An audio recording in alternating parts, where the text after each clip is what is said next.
وهذا كتاب أنزلناه مبارك فاتبعوه واتقوا لعلكم ترحمون. يا أيها الذين آمنوا كتب عليكم الصيام كما كتب على الذين من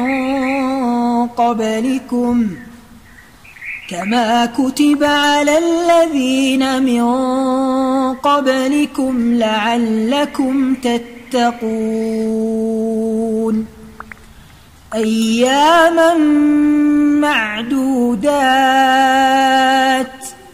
فمن كان منكم مريضا أو على سفر فعدة من أيام أخر، وعلى الذين يطيقونه فدية طعام مسكين، فمن تطوع خيرا فهو خير له، وأن تصوموا خير لكم إن كنتم تعلمون.